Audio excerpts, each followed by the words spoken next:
Joe Rogan podcast. Yeah, exactly. All day, all night.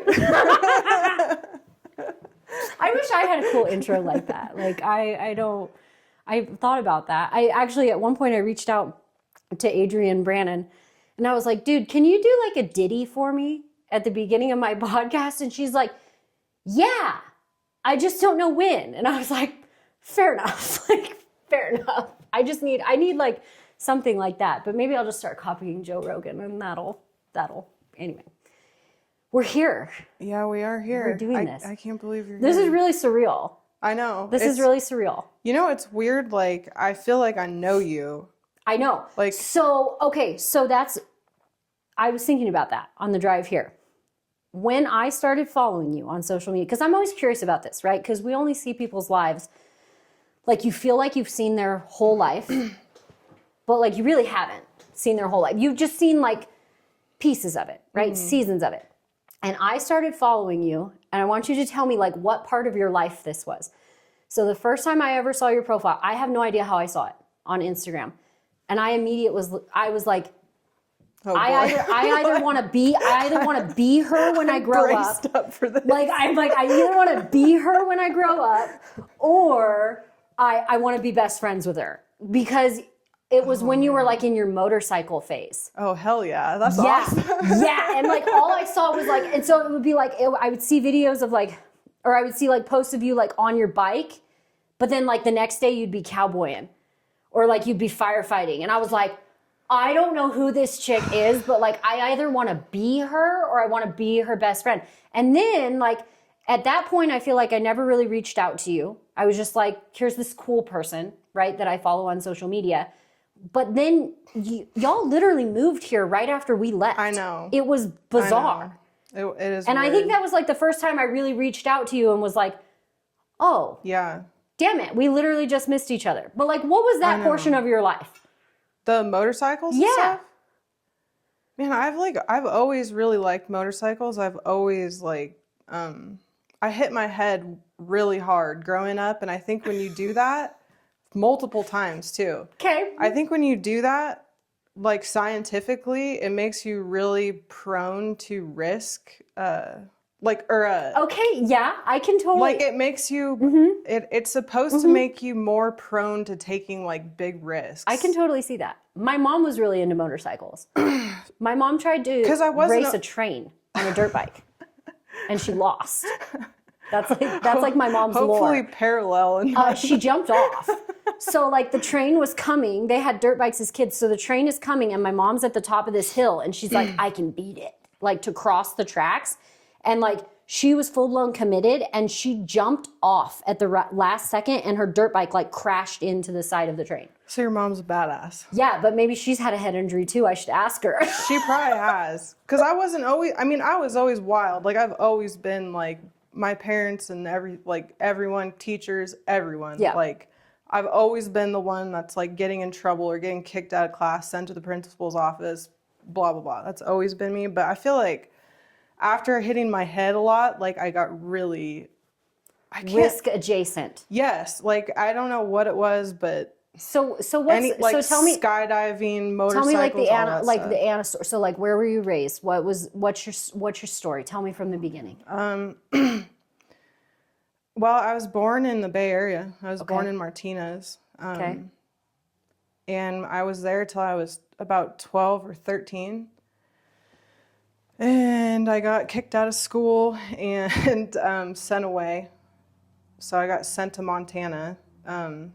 For like a boarding school. A boarding school. Okay. Yeah, I got the whole like two people show up in the middle of the night and kidnap you and go to a wilderness program and then you get sent to a boarding school. So like what are your thoughts on that? Because like that's now like that's really controversial now. It's super controversial. No, the school I went to got shut down for like child abuse and child labor laws. My experience with it, and like take it with a grain, there's a lot of things that go into my experience with it, but my experience with it is that it was way better than being at home for me. Yeah. It was a way better place for me to be than at home. So I had a positive experience with it. I mean, it wasn't wasn't fun, but that doesn't mean that it wasn't. I mean, I thought it was fun, but And you seem to have like that hardworking personality. So yeah, like where hard work doesn't scare you. Not everyone reacts the same to like really harsh, straightforward discipline. Yeah. So this school, like if you didn't pay attention in class, they kicked you outside and you had to go like do manual labor. Yeah. Mm-hmm. So like if I were talking in class, it'd be the middle of winter in Montana and they'd kick me outside and I had to go dig a stump out of the ground. It'd be like 20 degrees or whatever, snowing, cold. Yeah. And I'd have to go dig a frozen stump out of the ground. For me, that worked. For other people, that doesn't always work. Like other people, it just shuts them down even more. But for me, it worked. And how long were you there? 2.5 years. And after you left there, was that like when you left, were you 18 and you went out into the world? Yeah, I left home when I was 13. I never came back. Never went back to my house or living with my parents again. So I would pretty much, that was my experience with like my home life, parents and stuff was pretty much done at 13. What was the reason to send you away? Like just like different, because like here's my thing. Not all parents, well, first of all, not all parents should have children, but that's just not the world that we live in. There's a lot of people that have children that shouldn't have children. But also not all families are cohesive. Like just because someone birthed you or just because someone raised you doesn't mean you have to get along with that person or doesn't mean that your personalities match. And so like when I hear about those types of, what's that called? The troubled youth industry, right? That's what it's called. Yeah. Like when I hear about that, like I always wonder like how much of this was just the simple fact that like families weren't cohesive. Like they just wrong personalities in a single house or like, so what was the reason? That's probably the most PC way of saying why. That's probably it. Yeah. Well, we don't have to be PC either. Yeah, no. I was just, my parents did not know how to like, they didn't know where to direct my energy. My home life was fucked up. Yeah. Like, there's no other way to put it. Yeah. And I, like, without going into great detail on why it was and whatever, it wasn't good. Yeah. And so getting sent away, it was probably the best thing that could have happened to me. I don't know if I really want to, like, give my parents credit for that, but it's a good thing that I did. Well, from, my faith tells me that sometimes the other side of the fire is the point, right? Like For there's, sure. God, I think a lot of times, my parents were talking, because we're staying with family while we're here, and they were talking. I was in the bathroom getting ready, and I heard them talking, and it's like, so much of faith is like, well, I don't want to receive that adversity, or I don't want to receive that. Like it shouldn't be like this, right? It should be rainbows and butterflies. But like, we know that's not true. But that doesn't mean that God's not orchestrating things. It also doesn't mean that the enemy's not orchestrating things. Like, the devil works in long game. So like there could have been things that were happening, but that, I know I didn't really put you in a good spot, did I? But so it's interesting that you would put it that way, where it's like you don't want to give your parents credit, because it's like when you have that type of home life, you shouldn't give credit for trauma that you received.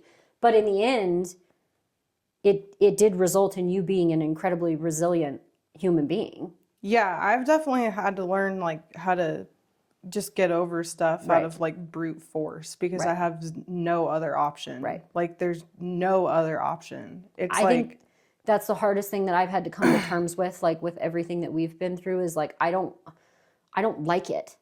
Like I don't, and you don't have to. Like you don't have to look at the trauma that you've been through and go, oh yeah, it's fine. Like it's all good now. Or like, good things. God's got good plans for me. Like, no, I look back on some of that and go, I wouldn't wish that on my worst enemy. Like, I don't have to like it, but like it does shape us and push us into, I guess, the trajectory that we're supposed to have. Yeah, I will say when like something really bad happens to you, it almost like gives you a really obvious thing to push against. Yeah. And I was talking to Josh the other day saying that like, if someone has just like gone through life and it's just been like kind of just the normal like shit that goes wrong, like they may have an okay job, they may like not have a terrible life or whatever, but they may just have this weird like unfulfilled Yes. feeling, but Yes. they can't really point to what it is. For Josh and I, like, we have plenty of shit that we can point to and be like, we are not doing that, Yeah. or we're trying to do the opposite Right. of that, Or we're not going to repeat that, or we're trying to overcome, Right. like we're trying to build a house because all of a sudden we don't have a house. Right. Like everything's been very obvious, like to point our energy in. Yeah. So I feel like in that way. No, I like the way that you put that, where you've got something to push against. You know, it's not, Yeah. because I will say there's people in my life that, after you said that, like in my head, I can easily categorize the people in my life who have never faced adversity versus the people who have faced adversity. And like the people who have never faced adversity, it's not that they're not wonderful people, but like they're not the person that I would call if I was in adversity, because they don't understand it. I have a really, like, this is messed up, but I have kind of a hard time like relating to people like that. Like there's there's nothing wrong with them at all, but I'm like, first of all, I feel like I'm a lot for people like that. Like they're not used to like, they don't know how to respond to They're you know, like, because what it's are like you doing? someone asks you like, oh, how are you doing? And you're like, well, I mean, things are pretty shitty right now. Like, Yeah, you or- know, like, what do you want me to say? Like, I can't sugarcoat this for you. Like, things are bad. And like, they don't, it's like, well, I have no context for what bad is. Yeah, I'm not polished at all, like at all. So I think that can be like a lot for some people, because a lot of there's some people that are just, they exist more comfortably in that bubble, but Well, and I think sometimes in that, what I've discovered is like the people in my life that haven't faced adversity or haven't had to push up against something. Like, I genuinely really like the way that you said that, but like their problems are so small and yet they make them so big. It's like, well, that's another thing. you're gonna like, Yeah, that's the thing that's gonna break you. Yeah. Like, are you kidding me? Yeah, that is another thing. That's the thing that's gonna break you. Yeah. Okay. No, we talk about that all the time. And I've been thinking about this like a lot for the last like couple of days for some reason, but there's no better skill to get good at than failing. And and it's even better to be good at being able to fail in front of large groups of people. Mm-hmm.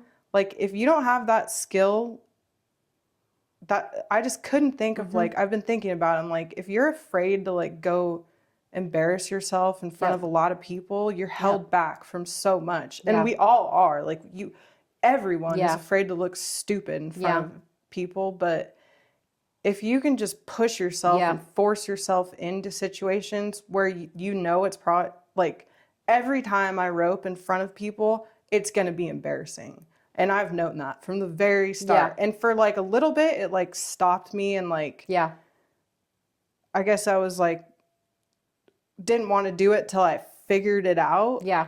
And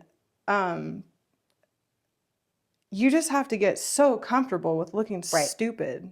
Well, and I think a lot of times we assume that people are watching us a lot more closely than they actually are. And the people who are watching you that closely, like, they're all assholes anyway. How sad for them. Like, how sad for you that you're spending that much time watching me. Like, why? Yeah, I think that's the difference between like adults and children.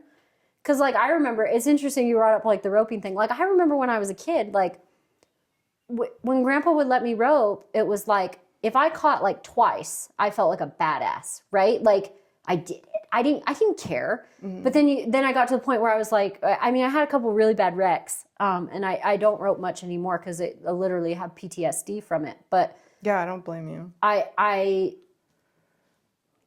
There were a few times in adulthood, like I would come home from college. So I've been at college. I haven't even been on a horse in months. And we'd go brand because school would get out right during branding season. So you come home and like, we're going to a branding. And I would get to rope or whatever. And it's like, then I cared.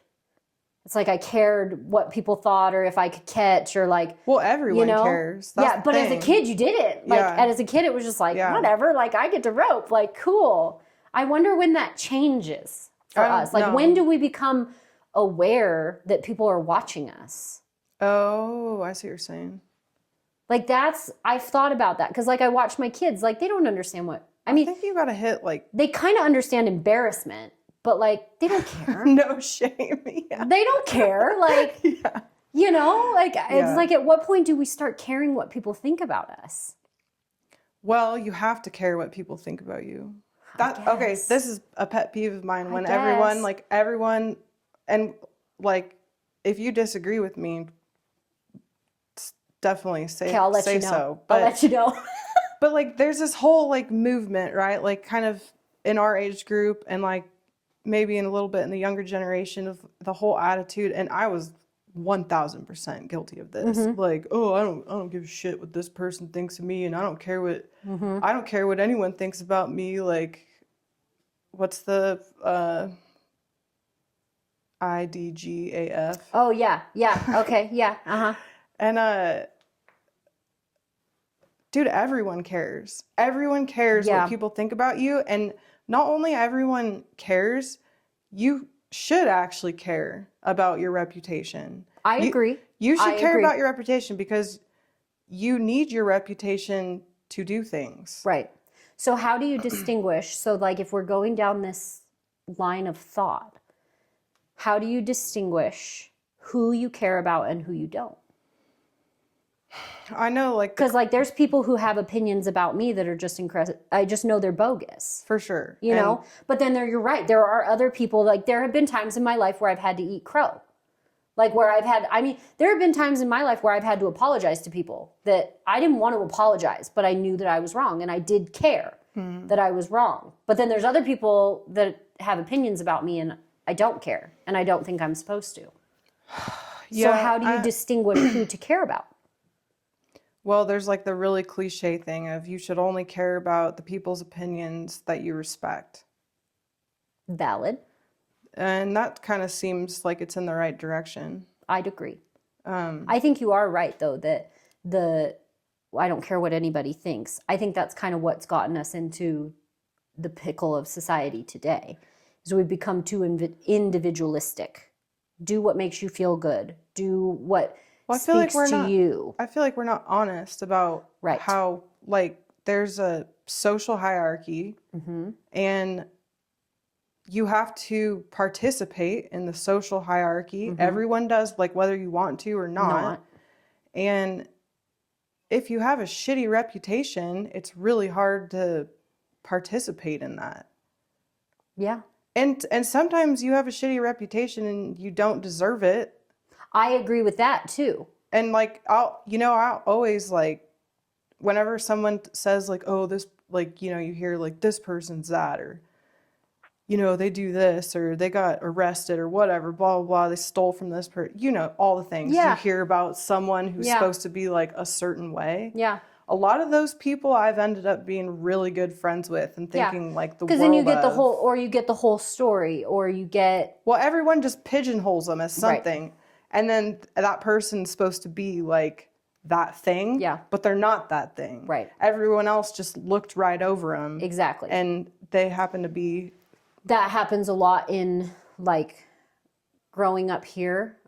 Oh, small towns is like. Small towns is murder. Or like communities that you spend a lot of time in. Yeah. Where it's like you get pigeonholed in that. Like I will say flat out. And if you're any of the people that were rude to me at Grandpa's funeral yesterday, this is for you. But like we just came for Grandpa's funeral. And it was so weird to me, the people who were friendly and the people who were not. And it was like, there's a group of people that have formulated an opinion, whether it's because of us leaving or because of our family or because of whatever. Like there's a group of people that have formulated this opinion, and it's like, y'all don't know the story. You don't know what's happened. You don't know where we've been. You don't know what we've been through. You don't know family matters. You don't know any of that. But you've pigeonholed because you heard or because so-and-so had an opinion or whatever. And that happens in small towns where like nobody's really getting the whole story. And then you get the whole story and it's like, oh, I actually kind of like that person. Like so-and-so doesn't like that person, but now that I've talked to that person, I like them just fine. I actually had that opinion of my own cousin for the longest time, where we did not like each other for a long time. We spent so much time together as kids. And then there was this time in our life where we just decided that we didn't mesh anymore. And there was no reason for it. And then you actually spend time together again and it's like, oh, no, we do still mesh. I just put you in this category of people. Yeah, some of my closest friends, we hated each other at first. Isn't that funny? Yeah, it's... Or like, you know, you're just like mortal enemies for some reason. Like that doesn't make any sense at all, but... I know. No, seriously. Yes, I have people in my life that are like that too. Sometimes you meet someone and you're like, that person's a bitch. And I wonder if that's that adversity thing. I don't know. Want an easy friendship. Like we gotta earn this. Yeah, I don't know. You gotta earn my friendship. So like first I'm not gonna like you, and then you can earn my friendship. That's so bizarre. So what year did you guys? Okay, so you had a house. Was it in Bishop? Where were you guys? No, we moved here from Greenville or Taylorsville. For some reason I thought it was Bishop. It was, well, Josh worked down there before he met me, but he's from Greenville.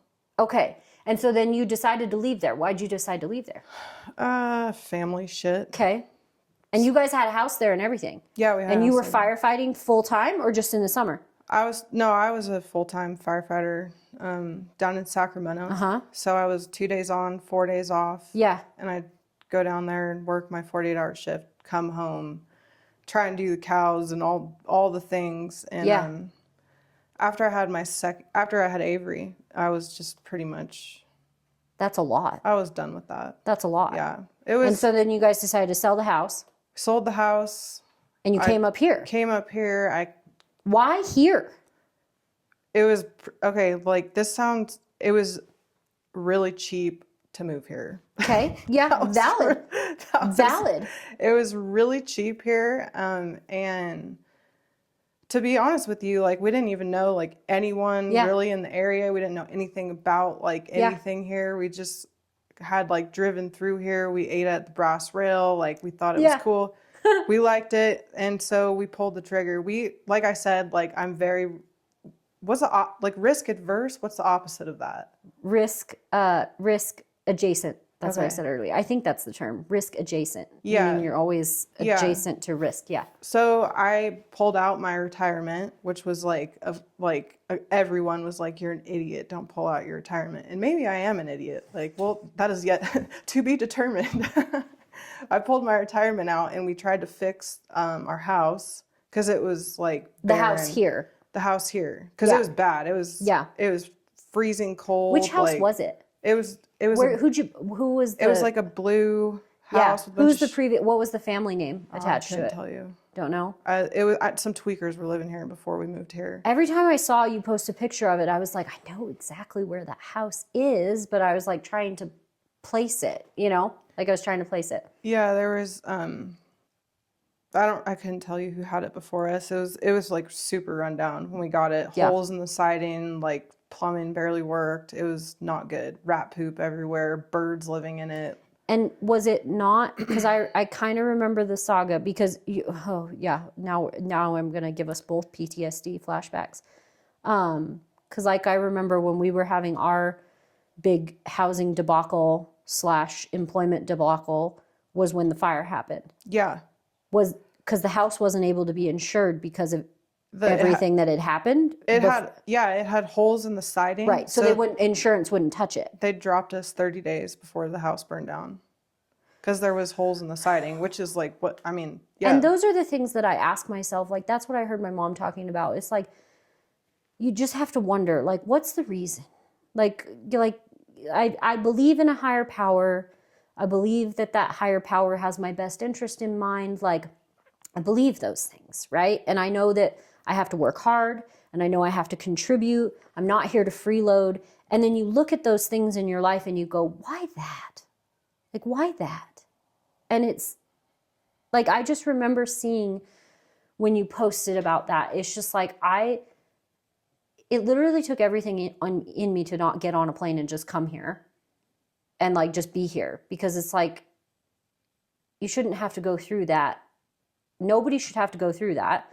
Y'all didn't really have people here to begin with. And it was just like I was watching you live through this experience while I'm like also living through probably one of the worst experiences that we've had, which arguably was not as traumatic by any means.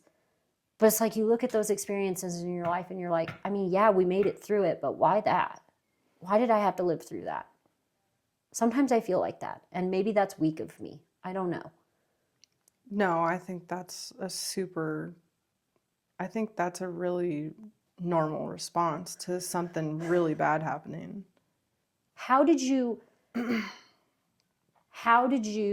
like look at that situation and just not literally throw in the towel? There's no option. You Right. don't have the option to quit. There's no option. Right. There's no like go live in a hotel for a couple weeks. Right. Like there's no there. Yeah. Well, for one thing, like it wasn't just, like we weren't alone. We had our neighbors who put us up for free. Well, God bless them. And I mean, we wouldn't even be here if it weren't for them. So it wasn't like we just pulled our bootstraps on and did the thing, Well, I'm glad you did have people. Yeah. Because how else would you, I mean, I know you would have, but. It's a lot of that, just like, honestly, like people ask me that and stuff, and it's just like, you just do it because you just grit your teeth and you do it because you have to do it. You have to do it. There's no option. Like, I'm not going to look at my kids and be like, sorry, I didn't want to like try hard enough to like give you guys a house. Like, Right. I'm not going to, neither one, Josh nor I are going to. Yeah. Like, I always think if I'm going to fail, it's not going to be because I stopped trying. Right.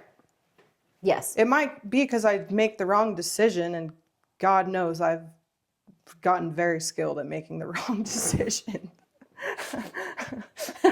It's a life skill. That is, yeah. What's your life skill? Oh, No, I make the wrong decision a lot. Yeah. I have very bad judgment. You need to call Becca, get that put on a trucker hat. Like, I have bad decision making skills. Yeah. Oh my God, No, that's I do. hilarious.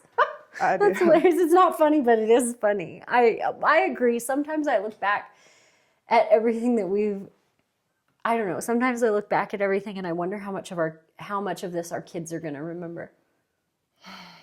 I wonder how our kids are going to perceive. I hope that my kids remember a lot of it so that they can see, like, when hard shit happens, Yeah. you just got to keep going because there's no other option besides you. Right. You have to. Like, there's Right. no option besides that. So I hope they have seen that. Like, you fall on your face back to back to back, and you got to. I think they will.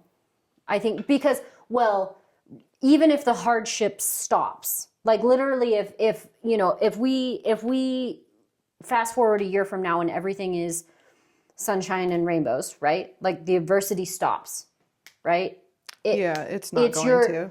But it's your it's your personalities. So like I watched that with my parents. Like, well, we were just talking about it in the house where it's like I watched my parents overcome adversity over and over and over and over again my whole life. There was a period of our life where things were pretty, I don't want to say they were easy because like my parents owned a business that was incredibly taxing and like it was kind of soul sucking in that sense. But like, for the first time in our lives, money wasn't super tight or like, things were pretty stable and like I was in school and things were good. And yet that never changed my perception of the fact that my parents literally could do anything. Like my parents could overcome anything. My parents could do anything. And honestly, that's some of the difference that I see in myself.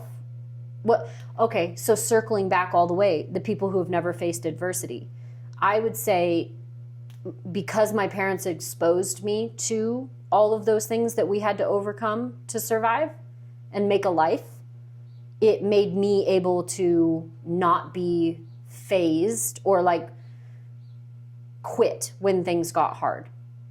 You know what I mean? Because like I've seen You've people seen just it- quit. you've I've seen seen it- people literally just quit Well, at the most minor inconvenience. Yeah, there's lots of people. There's lots of people who just quit, but I also want to say that, like, just if someone hasn't faced adversity, they're going to face adversity. You have to. It's not. It's impossible It's not to like avoid. anyone's just going through life like swimmingly, and it's just Right. like great for them. Like that's literally impossible. Like everyone is gonna come. Yeah. Everyone is gonna have some really bad shit happen to them. Yes. And like. Yes. And I'm not unique in that way. Like I just happen to have gone first out of a lot of my friend group. Everyone else is going to have really bad shit happen to them too, and like Yeah.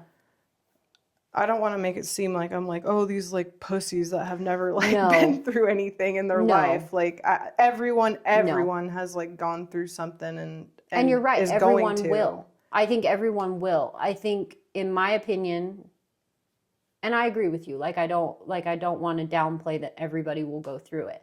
People handle adversity different. Yeah. And I think people's definition of adversity is different. Mm-hmm. And like, are you going to let it control you, or is it going to be the thing that you push up against? That is, yeah. So that's another thing. Like everyone's like, oh, how are you? Like you're so like inspiring, or that you've kept going. Like you've dealt with all this stuff, and I don't really like feel like super inspiring. Like Right. just really like simple things for me. Yeah. Like literally just leaving my house and going to the grocery store. I have so much like insane anxiety, like insane anxiety that I literally just have to sheer force like push down and like be like, you're not getting me today. Like just to go to the grocery store. Yes. So like I don't feel like I'm like, I don't know, like I I think like, it's the fact that you're willing to own it. yeah. Like I remember that happened because weren't we just talking about something earlier where it's like people don't show that. Everyone will face adversity, but not everybody shows it.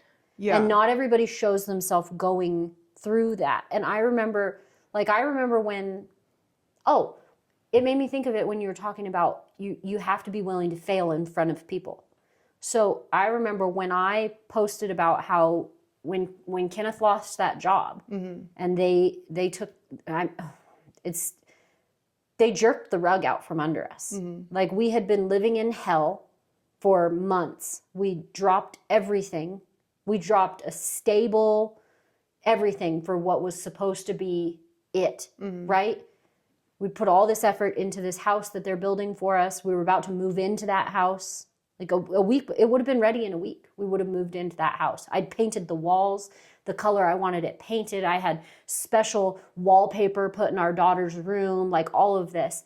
They looked me in my eye that morning and said, "Happy New Year. Did you have a good Christmas?" Like, well, no, because I'm living in a hovel with none of my stuff because you guys haven't finished this house yet. But sure, Happy New Year to you too. And then 3 hours later, they fired my husband. Like, you looked me in my face and you said, "Happy New Year" to me, gave me a hug, and then 3 hours, you knew you were going to fire my husband. But when I shared that, because I didn't want to, like, I did not want to admit to people that, like, our life just got turned upside down. We don't know where we're going to live. We don't know how we're going to pay for things. Mm-hmm. We don't have anywhere to even put our stuff. Like, I did not want to do that publicly. But how else am I supposed to do it when I've made my life fairly visible? Mm-hmm. Like, sure, I could have just gone AWOL, but like, I've made my life visible. Like, we went through the fires, all of that. I made my life visible. And I remember when I shared that, I'm not shitting you, I had at least 50 messages within 24 hours from women and men within the agriculture industry that were like, thank you for saying that you went through that, because we went through it too and we were so ashamed. Or like, we felt like we should be ashamed, or we felt like we should hide it, or we felt like we were getting judged, or whatever. But the fact that you're willing to publicly accept the adversity, I think, is the difference. I think it makes a difference. Because that's I didn't feel, it's like you're saying, I don't feel inspiring. There's nothing more. But when you live life, it's inspiring. There's nothing more humbling than looking like a complete idiot in front of a lot of people. And I think to be humbled is so valuable that I don't know. I wouldn't, man, it doesn't feel good. It feels No. absolutely terrible because it's No. your ego that's just totally getting crushed. And you don't want people to watch you fail. You don't want people to watch you fail. You don't want your reputation to be ruined, like for the future employees and everyone else you have to deal with after that. But And you can't control what I think. To me, like if I'm gonna out myself and like throw myself under the bus, I think because one of the things that I struggle with is not ego but control. Yeah. I would like to be in control. for sure, yeah. Not only would I like to be in control, I'd like to be in control of people's perception of me. Like yeah. I'll admit that. I would like to control how people perceive me. And I think it stems from like growing up. Growing up, I was pretty sure of who I was, but I wasn't necessarily liked for who I was. And so it's like I wanted people, not in a people-pleasing way, but like I wanted people to like me because it's like I haven't done anything to and that's deserve not to super be liked. Normal. Yeah, and so it's like I haven't done anything to deserve not to be liked, but at the same time you don't like me and that hurts me, right? And so I want to be in control of the way that people perceive me. But when you have an adversity How's that happening, going? no, I've let go of a lot of it. I honestly like what you're talking about, like being humbled. Yeah. Where it was like when you have to fail in front of a lot of people, I think that was one of my biggest fears was I can't control who perceives this in what way. Yeah. There's no way. There's Well, no, and there's like- no way to spin this. And when you're to on- where it's good. Well, and you add the internet into that, and then all of a sudden, like, you can guarantee it's will not. be- oh, It's yeah. not even like if people are thinking this. It's people are thinking it. this, and Yes. there could be 20,000 people thinking it. Ugh. And that's why the internet gives everyone so much anxiety. But if you're gonna do that, like you really do have to let it all go. You do have to let it all go. You do have to let it all go. And I don't think it's good to share everything. Like I don't like there have been portions of our life that like I don't share because it's like people don't need to know that. People don't need to know that. People don't have rights to that information. Like I'm not giving people access to that information. But there's no way. Some things can't be spinned positively in the moment.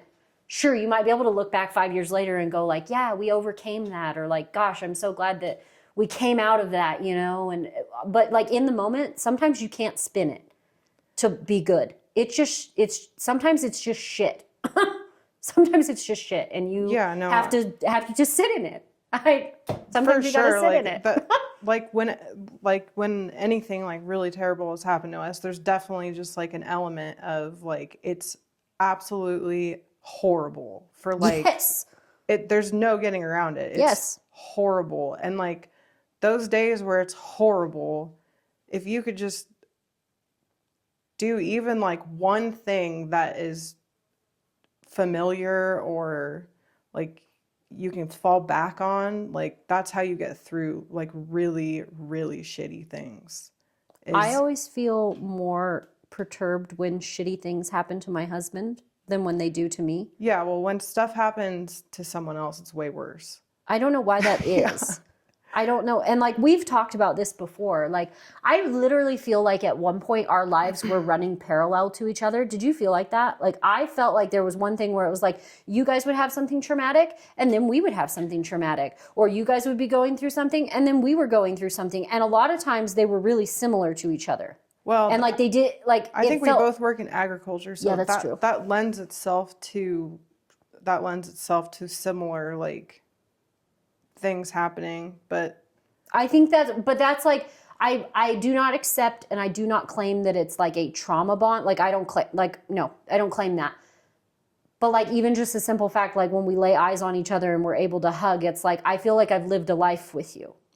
Well, I'm comfortable with you because I feel like I've lived a life with you. I know that you've been through the ringer yourself, going through like you guys have moved all over the place and left home and had you've had all kinds of shit happen to you, and I feel comfortable. Like, when someone has been through something hard, Yeah. I feel more comfortable with them because I feel like they're going to understand why I'm a little bit screwed up.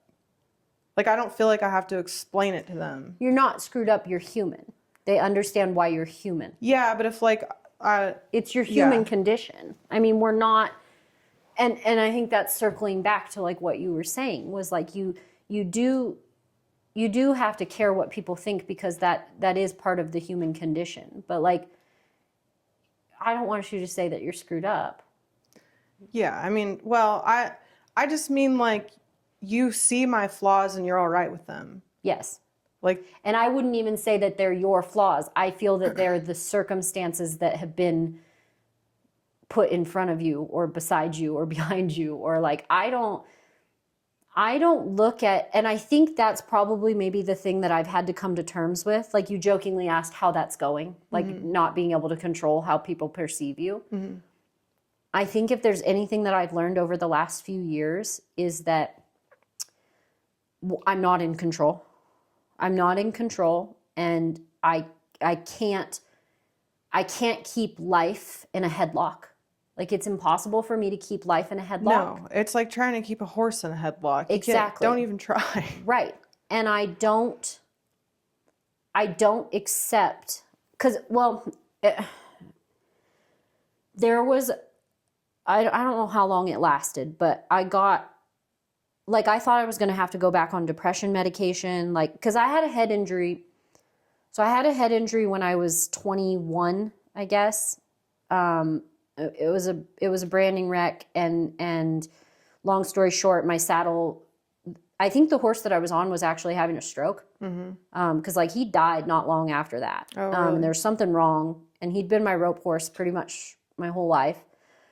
And he was like, and the reason why he was my rope horse is because, like, I fully admit I'm kind of one of those people that sometimes if someone's going to end up in a pickle in the branding trap, somehow it's always going to be Lydia.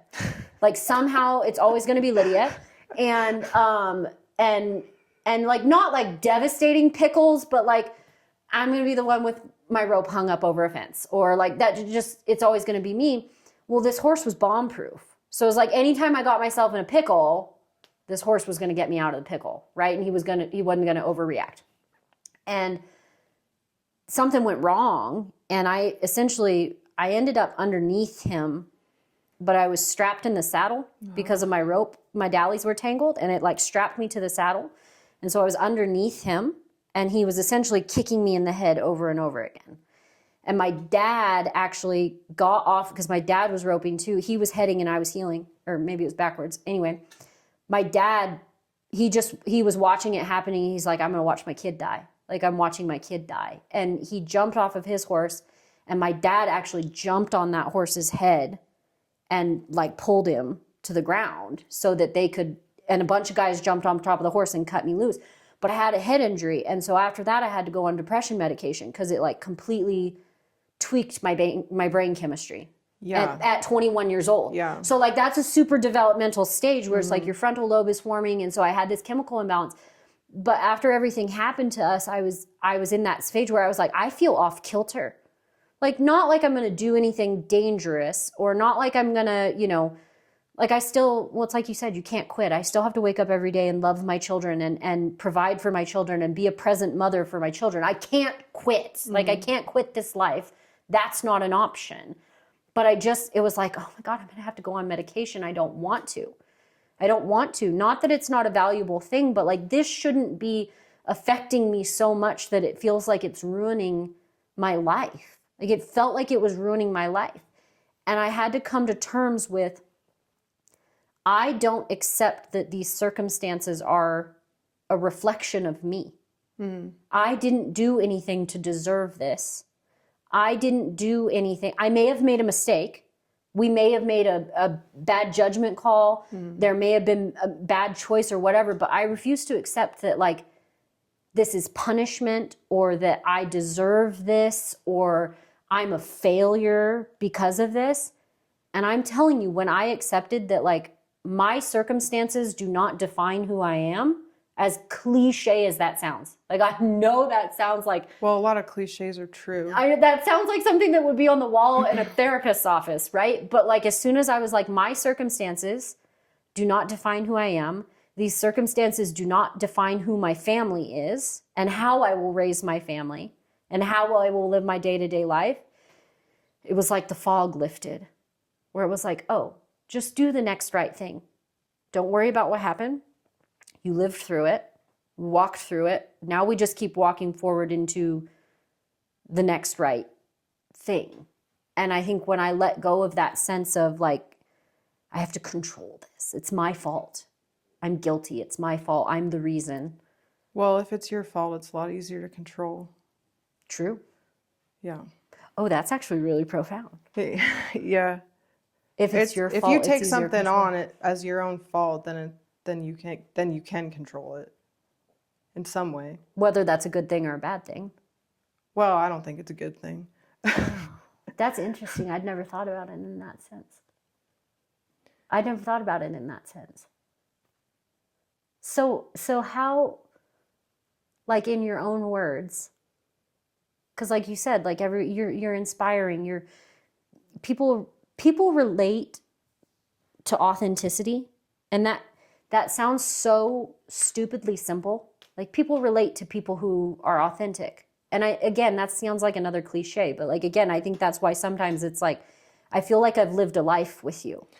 We're real. We're real to each other. People are comfortable when they feel like you're not going to lie to them. Right. That makes people feel comfortable. So like, point blank, after everything that you've been through, even like what you've shared publicly, what you haven't shared publicly, like even the things that like I don't know about or I do know about, how do you feel? Like right now, like in the day-to-day, how do you feel? It's still pretty rough. Everything's still pretty rough. Like I said, just going to the grocery store, like, is just doing really simple stuff. Like, even if Josh and the girls like leave to go like change water. Yeah. If he's out of service, I just immediately feel like something bad is going to happen. Like, immediately. I'm like, so glad you just said that, because it makes me feel not crazy. No, I'm like insanely neurotic. I'm so glad you just said that, because like if people think I'm chill or like laid back, I'm not. Like, I'm so neurotic. Like, glad you just said that. Every little like tiny like thing that I think can go wrong, I think is going to go wrong at all times, and that's high level anxiety to live with constantly. So I'm just constantly like pushing it down and like trying to find ways that make it better, and like I'll bind that.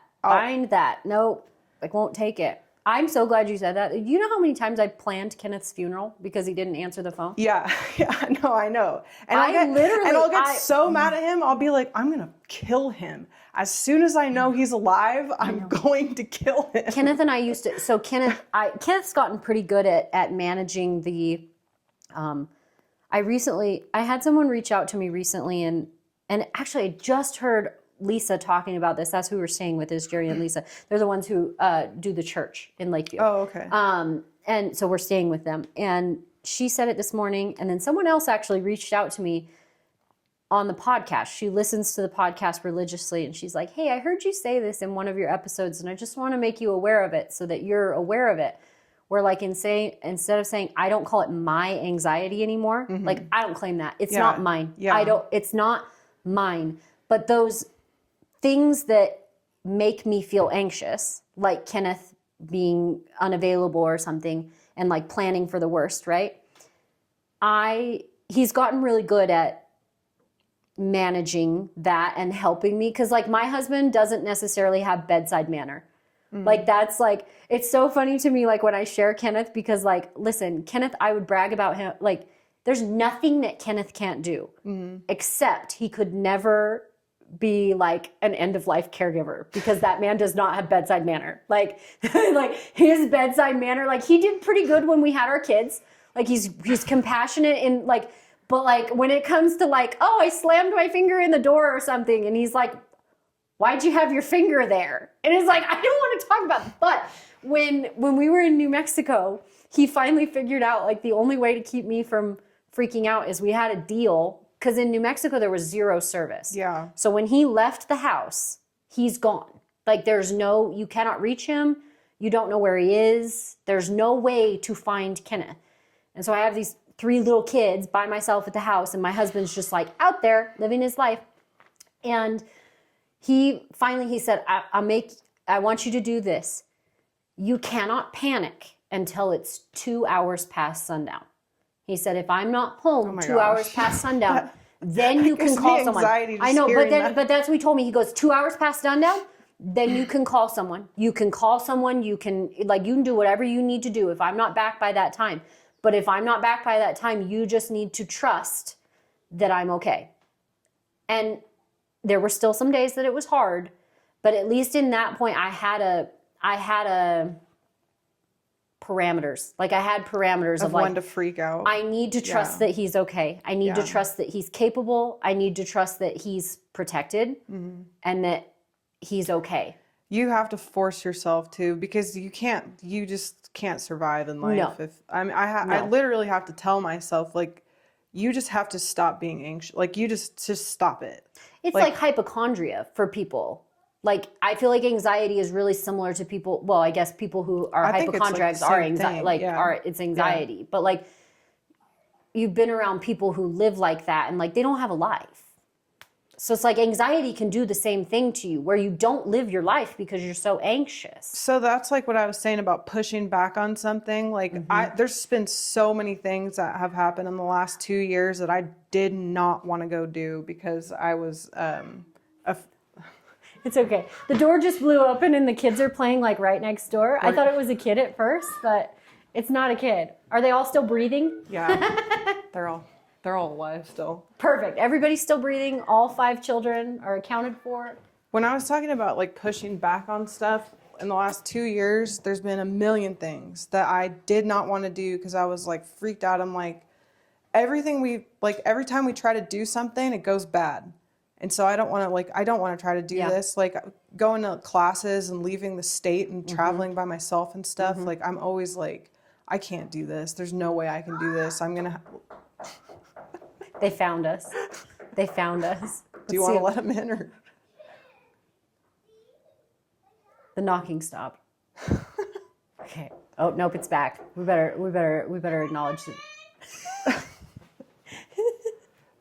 I don't care. It's up to you. It's up to you. The door's They're coming in. They're coming in. This door locks Hold on, everybody. This door locks from the Brief inside. Brief intermission. We have to be mothers. Chin, what are you doing? That was you? I thought that was her kids. What are you doing? Get out of here. What are you doing? Go find Dad. Is Carlos here? What are you doing? Yeah. Go find Dad. Hey, go get him. Go on. Avery. Hi, baby. We're not done yet. Here, give me a hug and then you go, okay? Go back out and play. Go have fun. Get your jackets if you need to. Did you guys have pizza? I didn't want it right now. You didn't want it right now? Okay. Brief intermission for motherhood. They've grouped up. Good. They formed a gang. They've grouped up according to hair color and size. I love it. They're going to be a gang in no time. I love it.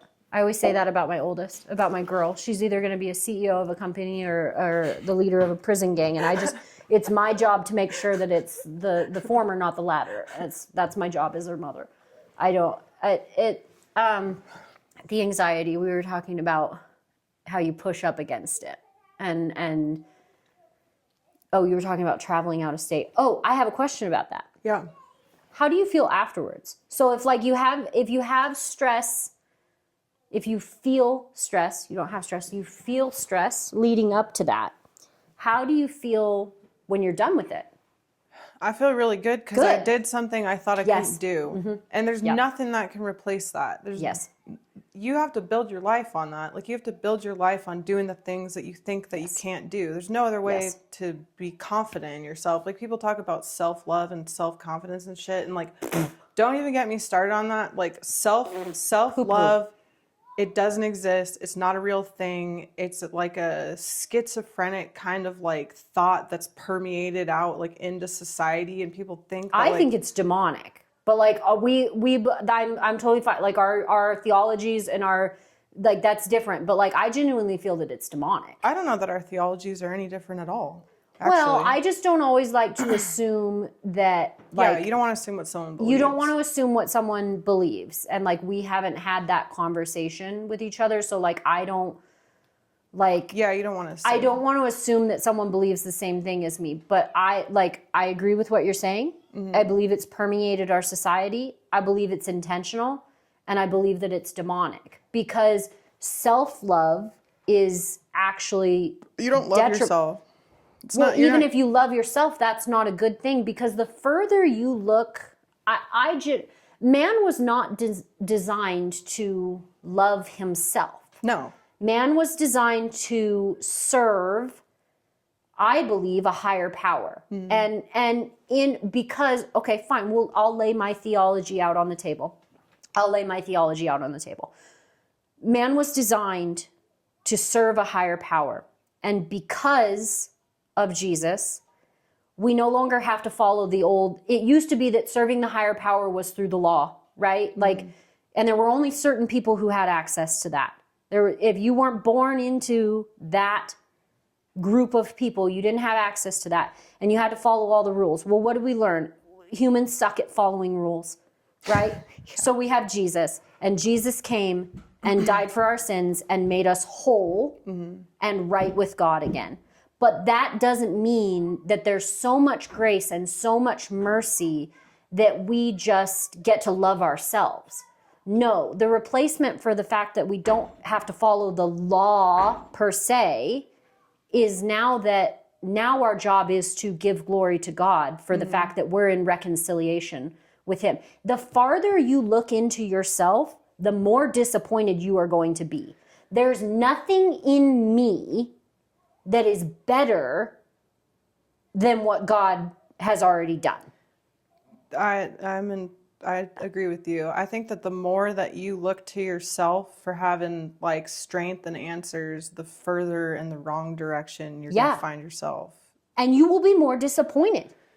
You'll be more disappointed with the world around you. You'll be more disappointed with yourself. I genuinely believe that a lot of times that's where, not like in the sense of like clinical depression, but in the sense of like, well, it's like what I was saying when I was having those moments where this is my fault. I did this. I deserve this. I'm, whatever. Like I'm the reason why things are bad. Like I'm giving myself way too much credit. Yeah. Way too much credit. I'm not capable of orchestrating that. I'm not actually even capable of messing it up that bad. Yeah. That's not possible. That's probably one of my kids. No, if I had to guess, it's one of mine.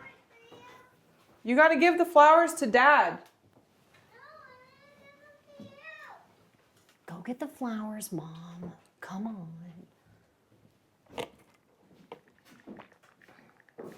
I hope everybody enjoys our intermissions. I'm not editing them out. You got to stop banging on the door, okay? Love you. Thank you. Oh, show everybody your flowers. Show everybody your flowers. See my flowers? I'm not editing any of this. This is like we're going to full B-roll. I just think that yes, I agree. And that's why I think that whole self-love thing is demonic, because it's like, well, it's bullshit, and you're really just you're giving someone terrible advice to give anyone, like the whole self-love thing. It's really shitty advice. If you want to feel good about yourself and you want to have self-confidence, you do hard things that you think you can't do. That's how you get that. yes. And you see that you can do them. Or sometimes you do it and you fail and then you keep going. But there's nothing that like you can do. Like, I love my husband. I love him more than literally anything. I don't love myself. I don't have any feelings towards I'm myself. Like, how am I supposed to, I know that God loves me. Yeah. And I know that, so one of the things that I've had to learn is, it was kind of sermon based. Like a pastor said something and I found myself thinking about it, and I really felt, I really felt the Holy Spirit speaking to me in it, like as woo-woo. That might sound woo-woo to some people, but it doesn't sound woo-woo to me. Where it was, they were talking about not self-love, but like treating ourselves, like we are incredibly hard on ourselves, I think. A lot of us are. Maybe some people aren't, but I'm incredibly hard on myself. I'm hard on myself. And the way that I speak to myself in my head, I would never speak to another human being. I would never speak to myself. Like sometimes I get hard on my kids. I think I do on accident. Well, yeah, that's what I mean. Like sometimes I get hard on my kids, but I apologize to them. Yeah. Right? Like or I feel bad about like, yeah, I shouldn't have been that hard on you, or like I should have said that differently, or I should have approached that differently. But one of the things that I don't have to self-love myself, but I also have learned to treat myself internally with respect. With respect, because the thing that the Holy Spirit said to me was, God created you, and God has said that he created you for not only good things, but great purpose, and that he made you in his image. And I'm not perfect, but he's perfect. And he created you in that image, and he claims you as his daughter because of Jesus. You are his daughter. How would God feel? How do you imagine he feels when he knows that's how you talk to his daughter? And it was like, oof. I didn't want to come to terms with that. No, that's important that you said that, because you should respect yourself. You have to respect yourself. It's important in everything you do, and in your relationships with other people. Yes. It's important to respect yourself. But also, another really accepted like advice that I think is terrible is when people tell me to stop being so hard on myself. I hate that. Having high expectations is okay. I hate it when people tell me to don't be so hard on yourself. Well, who else is going to be hard on me? Who else is going to tell me? Who else is going to tell me to do better or try harder? Like, I'm going to be hard on myself. I think that's discernment. I'm never just going to be like, oh, that was great. Like, I just did a great thing, and that was just so awesome. Right. And when I yeah. I don't really know where I was going with that. No, I agree. But I agree. I really don't like when people are like, well, ease up a little bit. I'm like, no, like, I'm not going to ease up on myself. Like, if I ease up on myself, like, that's how I get myself in a bad situation. Well, I think that goes hand in hand with having respect for yourself. Yeah. I have enough respect for myself to know that I can have high expectations for myself, but I can't allow that to spiral into self-flagellation. Like I can't cause myself harm up here just for the sake of harming myself. Like, Yeah. like I think I probably do that. well, but okay. So I would challenge you to have discernment. So like Holy Spirit gives discernment, and anybody who is in the family of Christ has the Holy Spirit, access to the Holy Spirit. Whether you have discernment for what that is, that's you gotta figure that out, right? And that's part of the walk.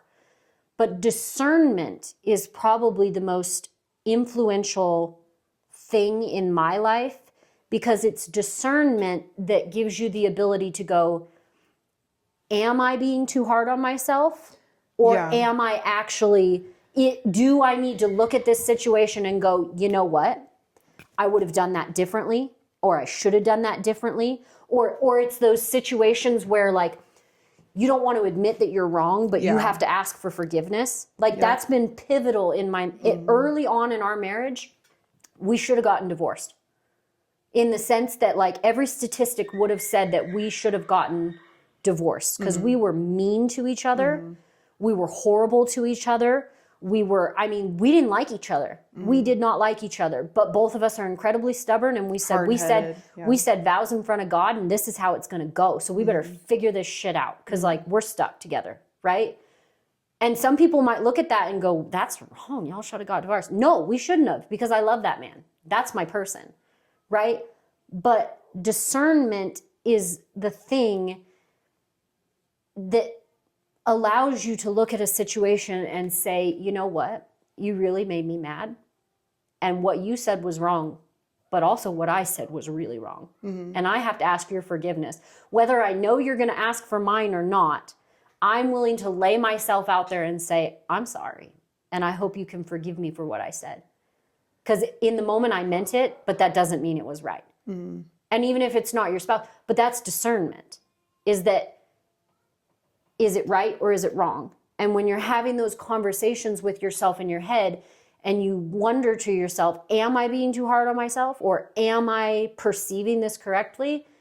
That's when you just go like, God, this is outside of my power to understand. Like, I need you to tell me, how do I feel about this? How should I feel about this? How should I perceive this situation? And then hopefully you find clarity in it. Sometimes you don't. At least not immediately. No, you don't always get an answer. No, and that's the hardest. Yes, I think, sometimes is when you don't the get answers. an answer. Sometimes the answer is not. I've gotten answered. answers that I don't like too. Those are my usually least favorite. Yeah, and they're usually the most important ones. Yeah, those are my least favorite. Where it's like that's really circling back to it made me think about like feeling anxious and like the day to day of like just the basic tasks feel daunting. I would say for me it's fear. Yeah, that's what it is. It's not anxiety, it's fear that turns into anxiety. Where it's like I felt, well, like even after this last move, so like it was so bizarre. So Kenneth got, and I'll say like I will confidently say like regardless of how things, because like I feel at peace with it. Regardless of how things play out in the future, it's a really good fit right now. Like I think it's really good. It feels really good. It feels like everything that we went through, like there were lessons there. There were things that had to happen. It wasn't fun. I wouldn't want to do it again. But like, it's made my husband into who he is. It's made me into who I am. Like anyway. But when he got offered that job, the initial reaction was like, yes, this is so exciting. Like finally, right? Finally. And then that night, so he told me, he called, he accepted the job and it's like, okay, now we gotta move. We gotta do all the things, right? I woke up in the middle of the night with absolutely crippling fear and I sobbed. And like Kenneth didn't even say anything, like he knew what it was about. And it was just this fear that was just suffocating me over what if we do this and it happens again? What if we trust someone and they wreck us again? Yeah. And it was like, and I will say it probably hasn't been until the last like 60 days that I realized, and I realized it the other day. I woke up, I was like brushing my hair and the kids were out in the yard because we're like in a cow pasture. So we're in like a 80-acre cow pasture and the house sits kind of like at the back. And the kids were out playing and the bulls were like out there grazing and like Kenneth drove by to go feed the bulls. And like, I just had this moment, and I guess you would call it discernment, where I just realized I don't feel afraid. Yeah. Today I don't feel afraid. And I'm okay with whatever happens. I don't want bad things to happen, but today I don't feel afraid about the fact that I'm not in control. Because I'm not. I'm not in control. Well, those are like those moments you have to have them because it's like the one tiny little bit of relief you get every like. Yes, it's like air. Yeah. It's like, yeah, I can breathe again. That's how it feels for me too. Do you have those moments? Yeah, for sure. Good. Yeah. I think that's like you're moving through it. Yeah. Yeah, no, and you have to just force yourself to do the scary stuff because we only do this one time. We only do life one time. Yes. And it's really a lot shorter than you think it is. Yes. And you have way less time than you think you have. Yes. And there's no sense in not doing things because you're scared. I would way rather do something that I think is scary and have it go wrong than not do it. And it's going to happen for us again. Something bad will happen to us again, just like something bad will happen to you again. And you can't take it as like, oh, this is why I don't do anything. Or like, if you have a bad relationship, you can't be like, this is why I just don't date anyone because relationships Right. and men all suck. Right. Like, well, have fun with that. Yeah. See where that Or like gets you can't allow it to control you in the sense where you try to predict what the next bad thing will be. You can't be cynical. Yeah, no, because that'll just kill your spirit. Like I genuinely believe that just kind of kills the thing that's in you that keeps you alive. I'm really cynical. Like I have to. I get that way too. I have to like actively make myself not Which be cynical. is really interesting because my parents are actually like, especially growing up, my parents are, I don't know if you would classify them as optimists, but like, yeah, no, I guess they're optimists, like dreamers. Like nothing was too big to achieve or like there's nothing that could stop you unless you allowed it to stop you. And like, again, I think that they would probably relate to the like, I've made a lot of bad judgment calls or like I've been through a lot of adversity. Well, I don't want to put that on them. Like, I don't know if they feel that way, but like there have been moments where like it felt like it was just one thing after the other, right? But they were so optimistic in that like they always saw the best in people or they always gave people the opportunity to be their best or they were just always just so vibrant and full of life. And I think naturally I incline more to pessimism. And like, I don't allow myself to get very excited about things. Like I remember there was this one memory I have where, so the first car that I ever bought, I bought it with money that I got from my 4-H steers. And it was a 1965 Falcon Ranchero. And it was completely, awesome. It was completely cherried out. They'd modified it a little bit because it had a 4 on the floor. But originally it was a 3 on the tree, and it had a little straight 6 engine, but they put dual exhaust pipes on it, so it sounded like it had a V8, but it didn't. It would like barely go 55 miles an hour, and which was great for a teenager, that's perfect. right? And so that was my first car. Well, I took that car to college, so that car doesn't have air conditioning. So all 4 years in Texas, in 100-degree heat. That's the car that I'm driving. It would overheat on the highway. Like I was one point where like my fuel line had gotten so hot that it like actually like blew up and like I thought this car was going to catch on fire. So my senior year of college, my parents are like, we have this much money for a down payment on a different vehicle, right? You're graduating college. You're going to need something a little bit more reliable, big girl car, right? It wasn't very much money, but it was like, you can use that as a down payment and then you're going to have payments on the car, have payments on the car. And I remember they found a car in Alturas. I can't remember the name of the dealership there.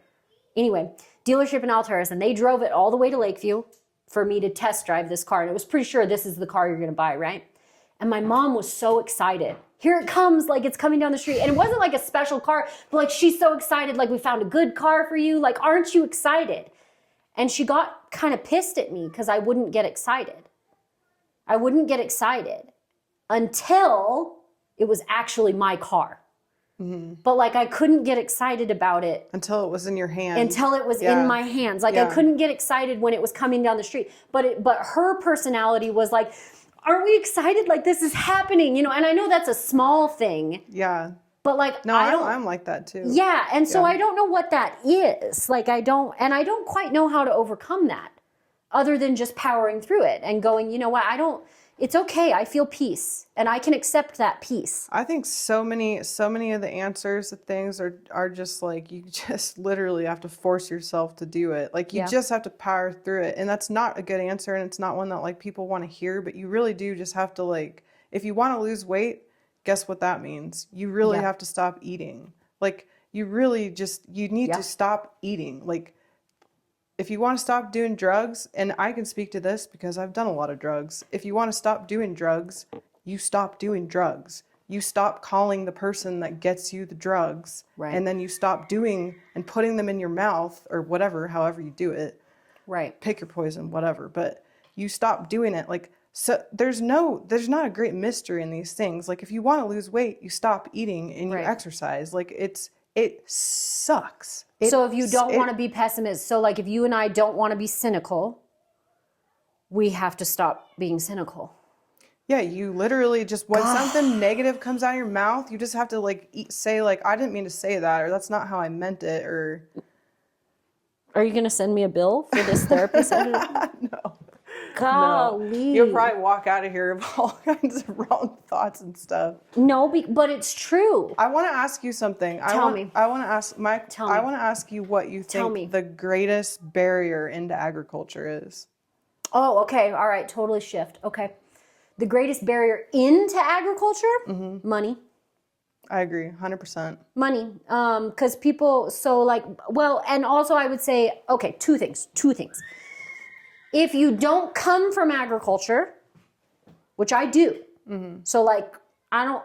And I don't, so we can. Okay, yeah. so one, money, and that affects everybody. Yeah, and that affects everybody. 1,000% agree. But two, generational succession and succession planning. Because, and I don't know how much of this I want to put out on the internet, so I'm gonna think about it for a second before I say it. Generational succession is very rarely done well. And you're going to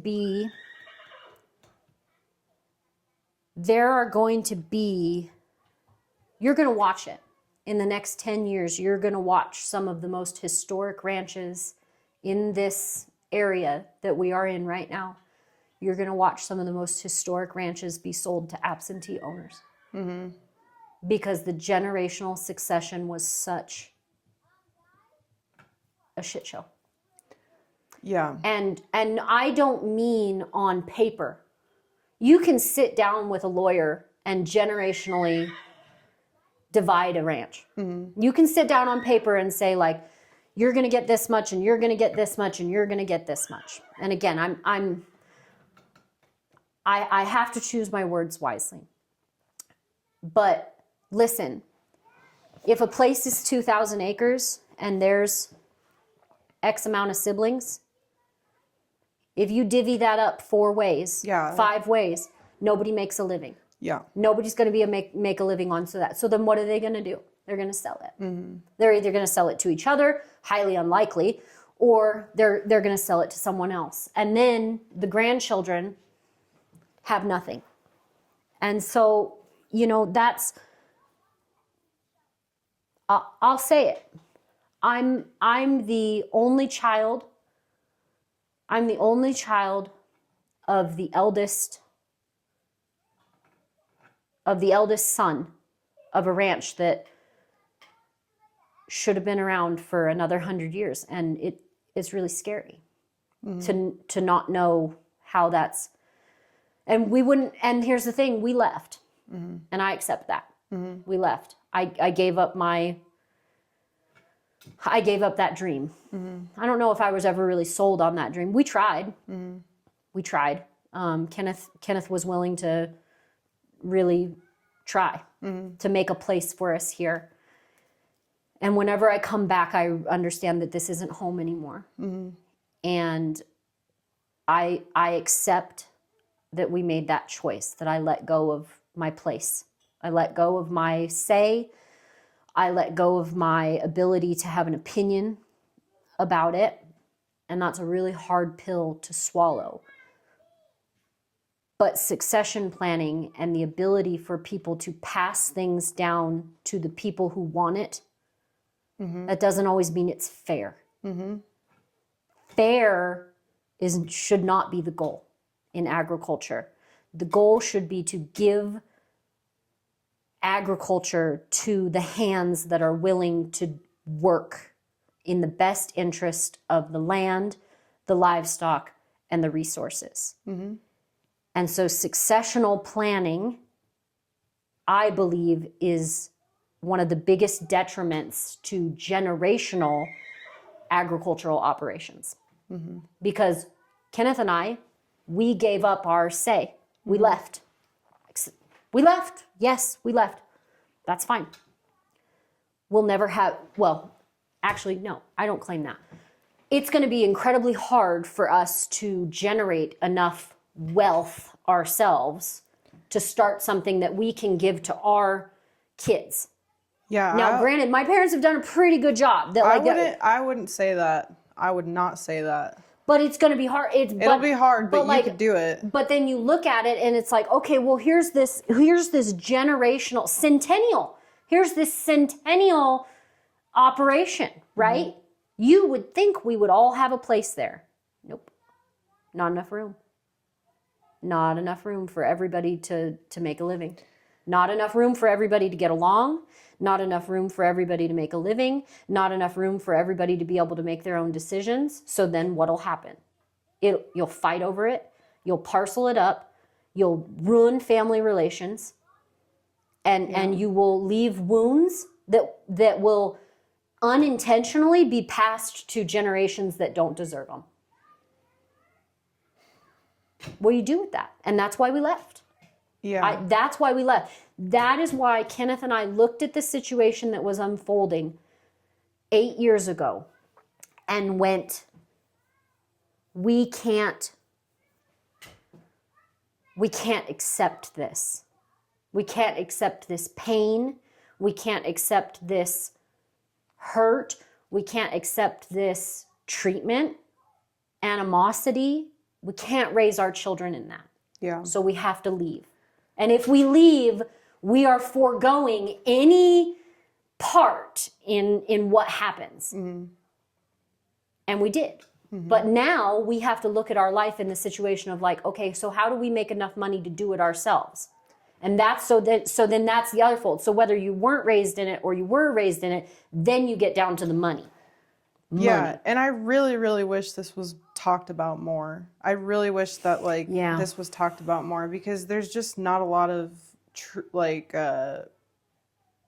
I feel like people are not necessarily truthful about like what it takes to start something from scratch and and it's like what I've heard on TikTok and stuff is like get an FSA loan, buy a load of cows, look for lease ground, and then what happens when your lease gets pulled? Well, this is the thing. It's you're not talking about how much money. Like, let's talk. Like, you are not talking about the insane amount of money it takes to run a load of cows. And like, if a load of cows is not enough to make a living. It's not enough to make a living off. Period. And you have to have I wish this information was not readily available to us when we started, but if you're going to have a certain amount of cows, you better have 25% over what the cows are worth to run your operation. Yes. Don't just take it from me because we've done this and it has not worked in our favor. If you take a cow loan out and you buy cows, you better have a lot of money on top of that to float that operation. Because that operation is not going to make you money. I think that's the biggest maybe misconception is that, if I could just get 80 acres and a truckload of cows, I'll be fine. You can't make a living with that. No, you cannot. Even in the height of the market, that's not enough to make a living. Right now, when calves are worth whatever they're worth and right now it's astronomical. It's the highest market we've seen. The market is amazing. The market's amazing. Great, but all things have to be in your favor for it to work. And it's not. I'm not saying it's not possible because it is 1,000% possible. But you better have a really good income to make it happen and be very risk adjacent and be ready to risk everything and lose everything. Everything Because. Maybe multiple times. Because that bankruptcy is your friend.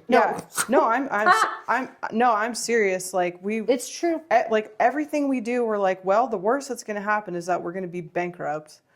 And for a lot of people, that's not actually a bad thing. Depending on where you live, bankruptcy is sometimes a really good option. No, I don't. So yeah, I guess it's multifold. But my perception as someone who was born into a family who had an incredibly successful and incredibly recognized. Even if you're money and generational. Even if you're born into a family, even if you're born into the ranch with the cows in the ground and blah blah blah and the equipment and all the things, it's still hard to make that work. That is still difficult to make that work. The more people the less it becomes possible, in my opinion. The more people, because land can only support so many people, and cows can only support so many people, and you know, there's so much to be said for that. But I guess the roundabout answer to your question would be one, money, and depending on which side of the aisle you come from, generational succession. I've seen a lot of people really hurt by generational succession. So and you it's don't destroyed a lot you of don't things. think it's everyone in agriculture being mean Oh, and unwelcoming? well, I'm oh, you're gonna get me in trouble. I'm good at that. Okay, I just want to say that the You barrier. have moved to a place that is relatively unfriendly. See, I feel like everyone here has been super. Okay, Okay, I take that back. You're on the other side of I feel okay. I would just say that the barrier to entry in anything you want to do should not be that people are mean. And if if anyone is saying that like agriculture is failing because people are unwelcoming, I would challenge that. I would really strongly challenge that and say that agriculture that has nothing to do with the fact that there's like mean girls. Like who gives it? I'm glad you said that. I'm glad you said that. Like who cares? Okay, people are mean. Like people are mean to you. Some good people are mean. Like who like so you're going to let it stop you? Like we're telling people that like everyone should be welcoming. Like everyone's not welcoming. Everyone's not ever going to be welcoming like anywhere you go in any new jobs. I feel like so I would say part of that is your personality. I would say I felt that way in some places that we moved. This one is harder for me, and I shouldn't have said that because you're right. I'm glad you had a different experience.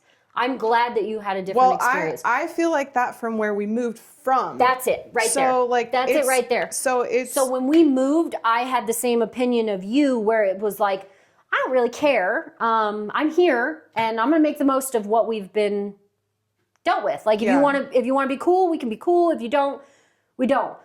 The place where I was raised, it really hurts when you feel that unwelcome. Mm-hmm. Like you should not, in my opinion, and I know I'm just saying this like speaking freely. I relate to me, I feel, why do I feel unwelcome around people who have known me my whole life? Yeah. Why do I feel unwanted around people who have known me my whole life? That doesn't feel right to me. And maybe that's why we left. It's like I shouldn't be surrounded by people who don't like me. Well, you can thank them for the motivation to go. Yeah. To go. That's true. No, I mean, you could thank them for the motivation to prove them wrong, you know? Yeah. Because that's a huge motivating factor is people doubting you, you know?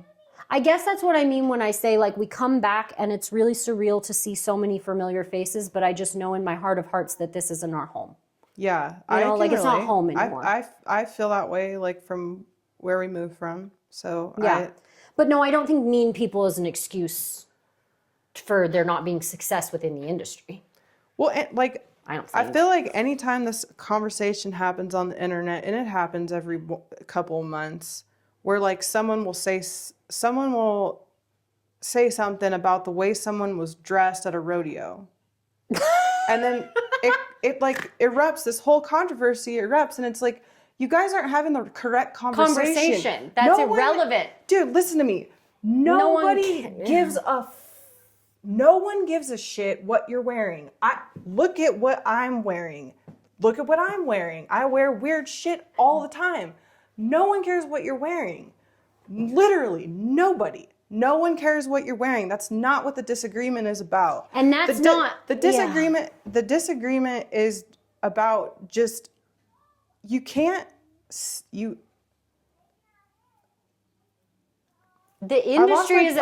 industry is about your work ethic, not your fashion sense. It's really bad advice to give to someone, to tell them that you can do this if you feel you are this, if you feel that you are. It's horrible advice. You can wear whatever the fuck you want. I don't care. I don't care if you're I don't care if you're a freaking tranny, okay? I really don't care. I really don't give a shit. I'm not going to treat you any differently. I literally don't care. But I feel like we're like, that's a totally different conversation than the one that everyone always fights about. Like, people get into fighting about, like, if you tie off or not. Who gives a fuck if you tie off or not? Did you catch? You guys are, who gives a shit if you catch? Who cares if you catch? Everyone is on a horse roping. Like, that is such an insane feat to accomplish in itself. Like, none of this shit is important. Like, I don't give a shit if you go out and gather on a quad. I really don't care. Or if everyone's on a dirt bike. I don't give a shit. But you can't tell someone that the barrier to entry into an industry is that people are mean.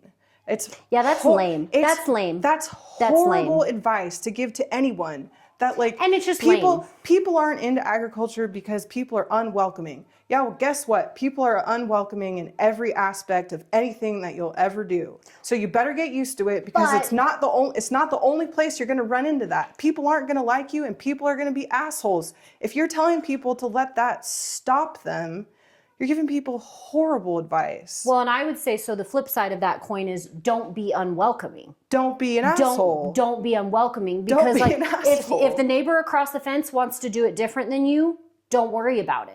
If someone shows up dressed funny, don't worry about it. So, like, two sides to that coin. Don't worry about people being mean, but also don't be the one being mean. You don't need to care, because people do. Right? Like, that's why you have the infighting of, like, do you tie off? Do you use a 60-foot rope, or do you use a 30-foot rope? Do you drag to the fire, or do you head and heel? That's why those arguments happen, where it's like, stop caring, get the job done. Yeah, it really doesn't matter. Get the job done. So don't worry about people caring, but also stop caring. Stop caring. It really to an extent. Like, you can preserve the way of life without ostracizing people for the sake of, like, whether they're a flat hatter or they're from South Texas. Like, stop caring. Stop caring. Stop caring all around. I don't know. Can we take a potty break? Yeah, for sure. I have to take a potty break. It is. It's a blessing. It's good. It's glad. I'm glad it happened. It was hard when it happened, but like what you were saying, like, you had one person who could have done everything. Yeah. And now, like, good for you. Now you have to pay 10 people. No, that doesn't surprise me at all. And I mean, like, we'll keep that ambiguous, but it just blows my mind in general, because, like, if you own a big ranch, one that requires an employee, the most valuable person on the ranch is the most valuable asset to the ranch is not the cows, it's not the ground, it's none of that. It's the employee that takes care of the cows. Or the family. And I don't understand why that's so. We've been here where we live, like, we've been very blessed. We've been treated very well by everyone that we've worked for. Good. Like, everyone's been super understanding and just like over the top good to us. But like, we've been places where that wasn't the case. Mm-hmm. And I've seen it happen to so many of my friends. I've seen so many of my friends who like I will literally, like, I will ride or die for. I know that they are good at their job, good, like, just respectable, capable, talented, honest, good, hardworking people that are an asset to any place. And I just see them get treated like shit over and over again. And it's like, dude, what, like, I don't understand it. Like, mm-hmm. Like, you had, like, the thing that everyone wants, and then you treated them like shit. So imagine, this is the crazy thing. We'll circle. This is essentially like circling back, or going off of what we were talking about before my bladder was about to explode. Oh my gosh. Hold on, what? I just have to show you this text message. This is our neighborhood drama. Oh my God. I love that. Small town problems. Oh my gosh, that's hysterical. So imagine, I guess this is what I mean by, like, succession planning. Imagine having those same experiences. I'm not talking about myself, okay? Because, like, there's going to be people that watch this that, like, know me, know my family. Like, I'm not talking about myself, but this is what I mean when I say generational succession. Because imagine being treated like that and it's your own family. Imagine being treated. Well, Imagine if the cows are more important than your kids. Yeah. Imagine if your cows are more important than maintaining a healthy family. Well, I think that's cultural in the cowboy world. That's cultural. Well, I suppose it's just cultural in general. I think that's maybe a first world type thing because like I'm sure there's children of bankers who feel like for sure the bank was more important than so I suppose that's just capitalism. Yeah, I guess. F the man. But like I suppose that's just capitalism. But that's what I mean by generational succession is that like we need to take better care of our families. And I don't mean in the sense of like make sure everybody gets what they deserve or make sure that everything's fair or make sure that they get this much or they get that much or like, but there's so much infighting and backstabbing and ugliness and just neglect towards your own family that generational succession, like I said, there will be wounds that are passed down to a generation that they shouldn't belong to. I feel that's like hard. I feel like our generation I feel like we're doing a pretty good job of like reversing. I agree. Steering the ship in a different direction. It's just hard because a lot of our generation won't have any of those assets. Yeah.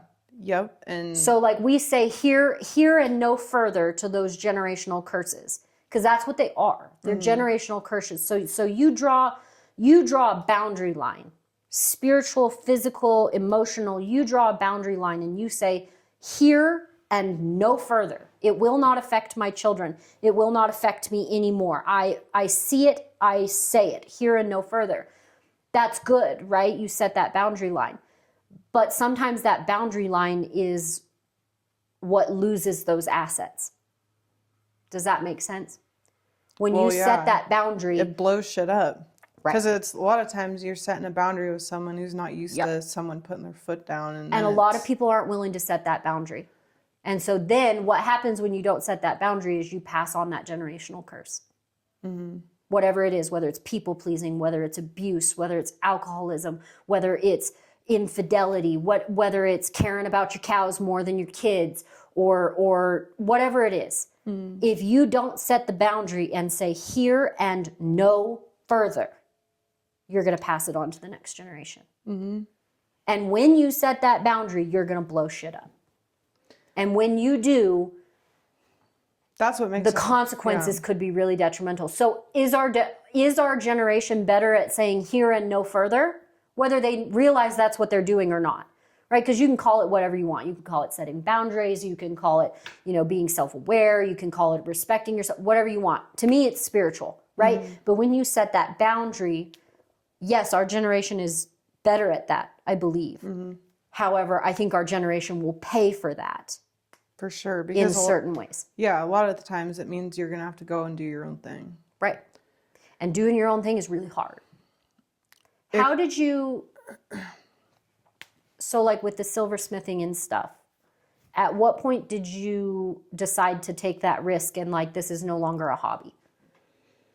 I started doing it while I was firefighting, so I had an income. Right. While I was like building my skills and stuff. And then to be honest with you, I probably jumped the gun on like going full time. Yeah. Before like my skills were there. Yeah. But I just slowly like built up my skills and I went to classes and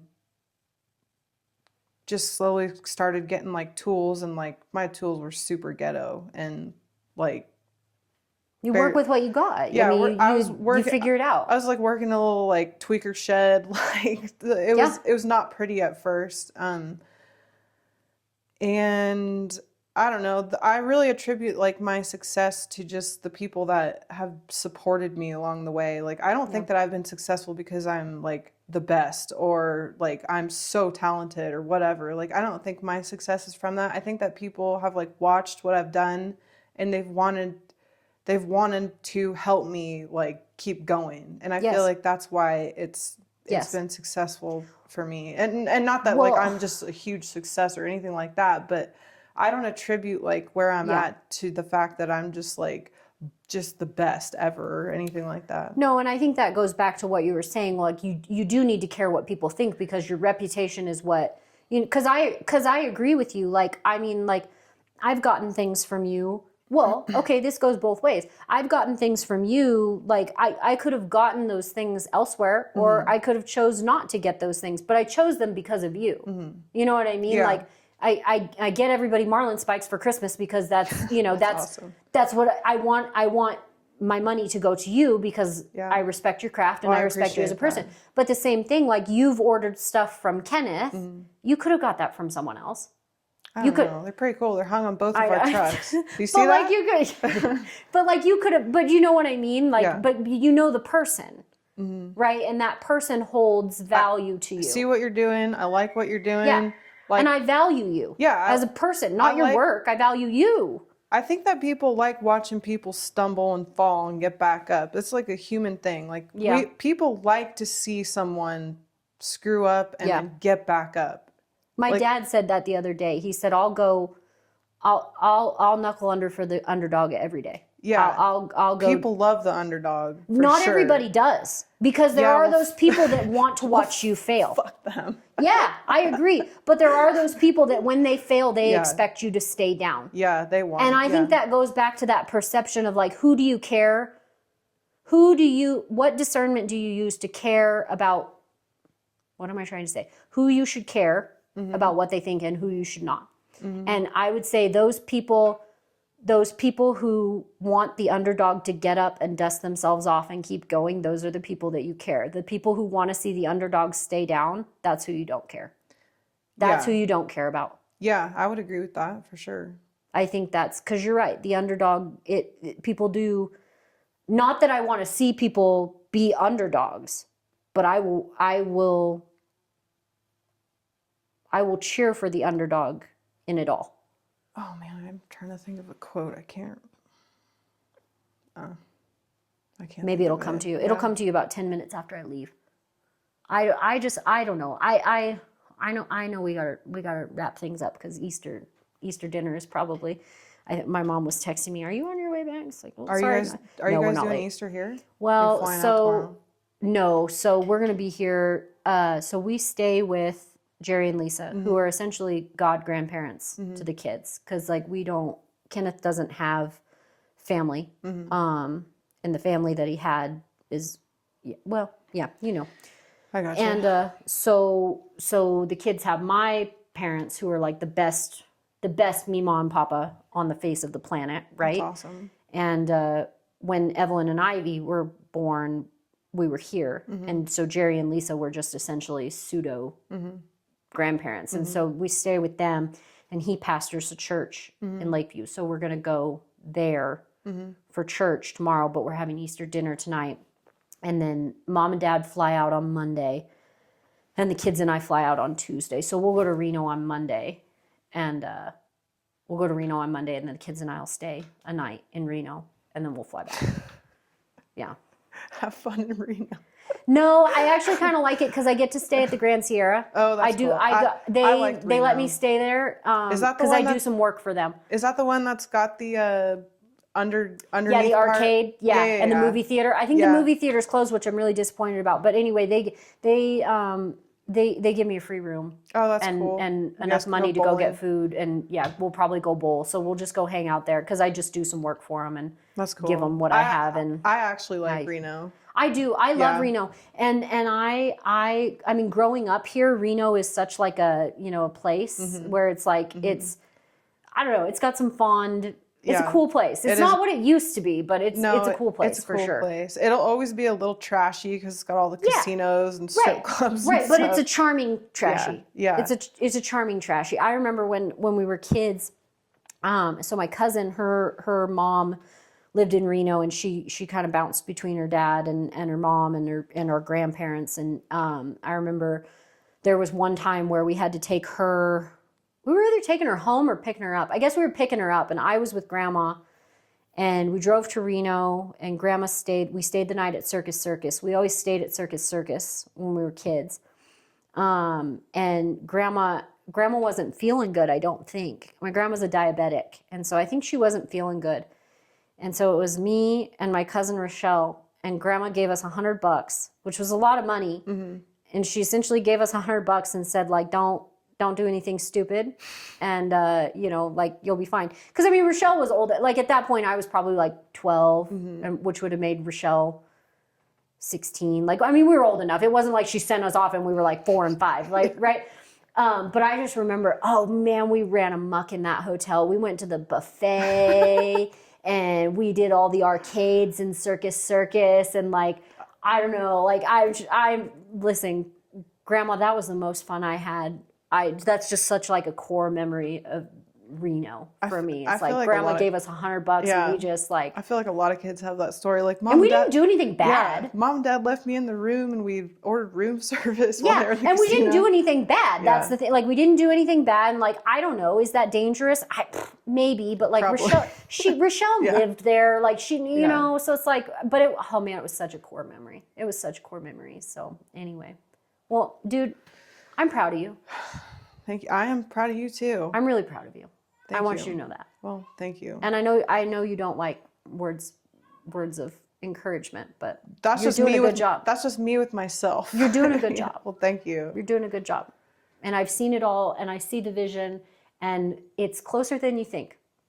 Well, I appreciate that. It's closer than you think. Yeah, I appreciate that. A lot of times I have to just stop and realize that, like, we've gone a lot farther than it feels. Because a lot of times it just feels like a giant shit show. And you have to acknowledge what you have done, right? Like, even if you're always striving, I want you to acknowledge what you have done, because that's important. And you've done a lot. And the vision is there, and it's closer than you think. But like, also, I'm very proud of you for everything you've done. Well, thank you. You're welcome. I appreciate that. We did it.